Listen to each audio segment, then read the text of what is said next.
বল্লা রে তুই কারি প্রেমে মধুর সুর দিশিরে ঢেলে তোর গানে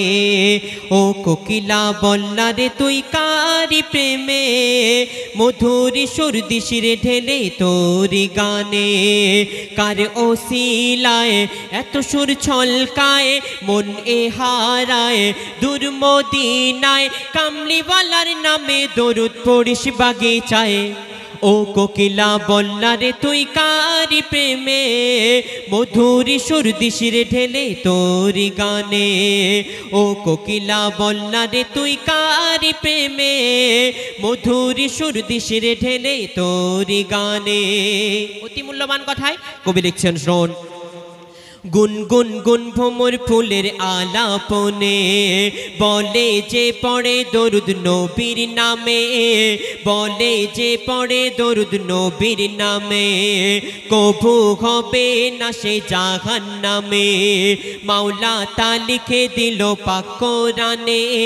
মাওলা তা লিখে দিল পাক কোরআনে দরুদ পড়ে কিশোর ধরে পুষ্পলতায় দরুদ পড়ে দুলে দুলে ওই মোহনায় নবী নবী ধ্বনি তোলে প্রেমের ছোঁয়ায় কিশোর তুলে দুলে দুলে ওই মোহনায় মনের আশা ভালোবাসা তোমারই প্রেমে নয় নিরাশা মনেরই আশা ভালোবাসা তোমারই প্রেমে নয় নিরাশা স্বপ্ন দেশে দাও না দেখা মনের আঙিনায় ও কোকিলা বল্লা রে তুই কারি প্রেমে মধুর সুর দিশিরে ঢেলে তোর গানে ও কোকিলা বল্লা রে তুই কারি প্রেমে মধুর সুর দিশিরে ঢেলে তোর গানে। অতি মূল্যবান কথায় আমার আপনার নবী সম্পর্কে লেখক আরো কি লিখছেন শোন। হয়নি হবে না মোর নবীর মতো আছে বা আসুক দুনিয়াতে যত আসে বা আসুক দুনিয়াতে যত মুহাম্মাদি ধ্বনি তুলে উম্মত কত পার হবে পুলসিরা শত শত মধু মাখা কি যে রাখা ওই নামেতে পথ হারালে দিশা পাবে আধারিতে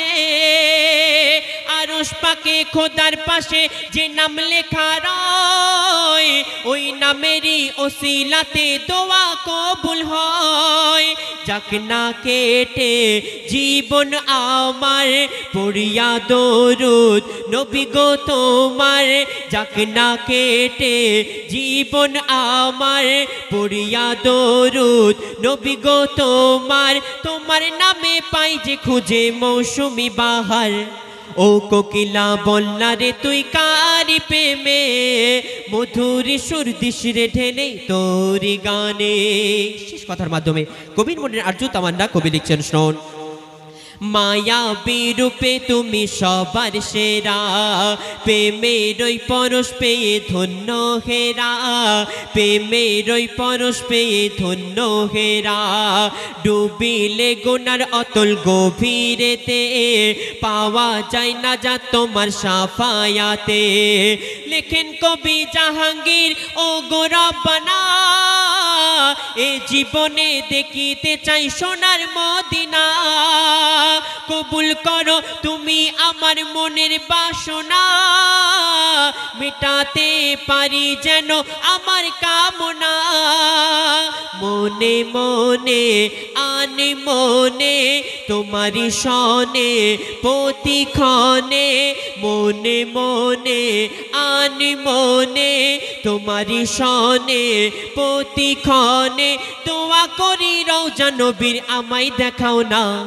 ও কোকিলা বল্লা রে তুই কারি প্রেমে মধুর সুর দিশিরে ঢেলে তোর গানে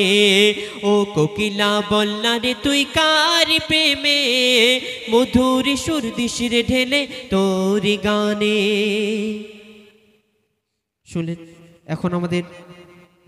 গজল পরিবেশন করে শোনাবেন আমার ওস্তাদ জনাব ইবনে হুযায়ফা। আপনারা ধীরে স্থিরভাবে শ্রবণ করুন।